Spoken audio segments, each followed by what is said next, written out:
Shalom Mamanginang yang terkasih dan keluarga. Kita bertemu kembali dalam renungan Carpe Diem pada minggu yang baru ini, Senin 20 Juni 2022. Kita bernyanyi dari buku ND nomor 437 ayatnya yang pertama dan ayatnya yang kedua.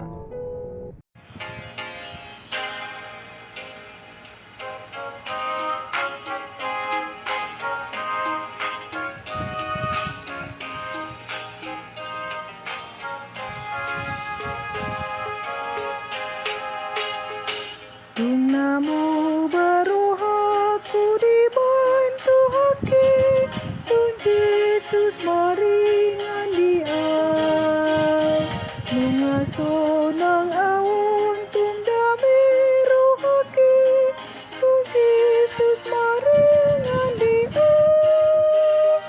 Tung Yesus maringan diai, Tung Yesus maringan diai, Tung nang doa dung tu Jesus Allah, Tung Jesus maringan diai.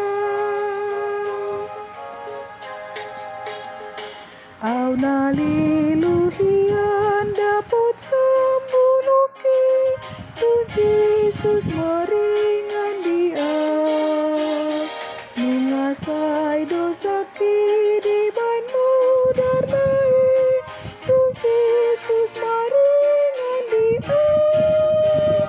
Tung Jesus maringan diai,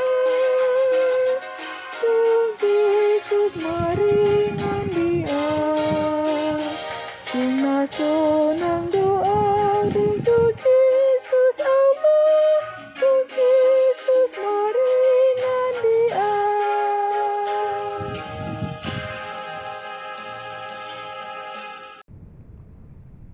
Firman Tuhan untuk kita pada hari ini tertulis dalam 2 Petrus 3 ayat 9. Tuhan tidak lalai menepati janjinya, sekalipun ada orang yang menganggapnya sebagai kelalaian. Tetapi ia sabar terhadap kamu, karena ia mengkehendaki supaya jangan ada yang binasa, melainkan supaya semua orang berbalik dan bertobat. Demikian firman Tuhan. Amanginang yang terkasih, akhir-akhir ini kita sering mendengar dan melihat dari berbagai media, baik elektronik maupun media TV, bahwa banyak kejahatan begal dan memakan banyak korban. Kita juga mendengar banyak berita tentang berbagai kejahatan yang terjadi di banyak tempat, misalnya perampokan, pembunuhan, dan lain sebagainya. Namun, yang dimaksud dengan kejahatan tentu tidak sebatas perbuatan kriminal saja, melainkan juga perbuatan atau sikap hidup yang tidak sesuai dengan keinginan Tuhan, seperti malas ke gereja, malas berdoa, suka berbohong, suka bergosip, selalu berpikir negatif. Itu semua adalah contoh perilaku yang tidak diinginkan Tuhan. Amanginang yang terkasih, setiap perbuatan yang tidak baik dan bertentangan dengan kehendak Tuhan tentu merupakan kejahatan dan berakibat dosa serta mendatangkan kebinasaan atau maut. Pada nats kita hari ini, kita diingatkan oleh ucapan Rasul Petrus bahwa kasih Tuhan tidak terbatas. Tuhan selalu menanti siapa saja yang mau mengakui perbuatan dosanya serta mau bertobat. Petrus mengingatkan setiap orang percaya untuk mempersiapkan diri sebaik mungkin menjelang hari kedatangan Tuhan. Amanginang yang terkasih, kita tidak boleh terlena oleh nikmatnya kehidupan duniawi, karena itu akan membawa kita kepada kesengsaraan. Petrus mengingatkan bahwa ada saatnya hidup ini akan berakhir, dan Tuhan tidak menginginkan seorang pun yang binasa karena dosa-dosanya. Yang pasti, Tuhan akan datang kedua kali untuk menghakimi dan menghukum orang-orang yang berdosa. Bukan saja mereka yang melakukan kejahatan, namun juga mereka yang menolak berita keselamatan yang disampaikan oleh para pemberita Injil.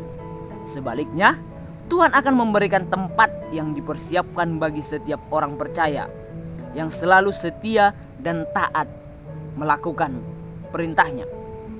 Amanginang yang terkasih, ingat dan ketahuilah bahwa ayat hari ini Rasul Petrus ingin menegaskan bahwa kedatangan Tuhan itu bukan dongeng, namun suatu hal yang pasti.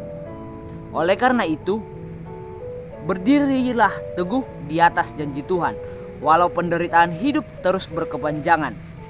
Termasuk saat ini, mungkin banyak di antara kita yang mengalami keterpurukan ekonomi karena COVID-19 yang masih ada di sekitar kita.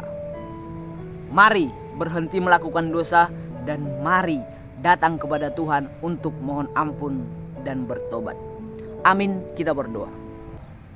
Ya Tuhan Allah Bapa kami yang bertata tinggi dalam kerajaan surga, terima kasih Tuhan atas berkat dan pertolongan yang selalu Tuhan berikan di dalam kehidupan kami. Tuhan, di hari ini kami merenungkan firman-Mu.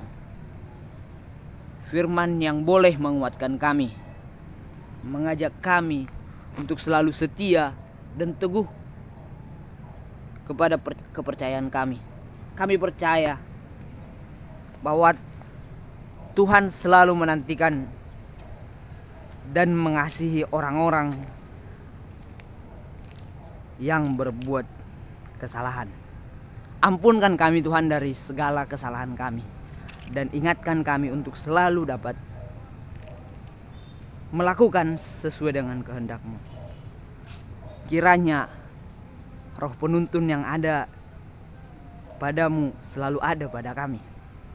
Tuhan, kami serahkan hidup kami di sepanjang hari ini hanya ke dalam tangan-Mu. Lindungi dan jagai kami dalam naungan kasih-Mu. Hanya dalam anak-Mu Tuhan Yesus Kristus, Juru Selamat kami yang hidup, kami berdoa dan bersyukur. Amin.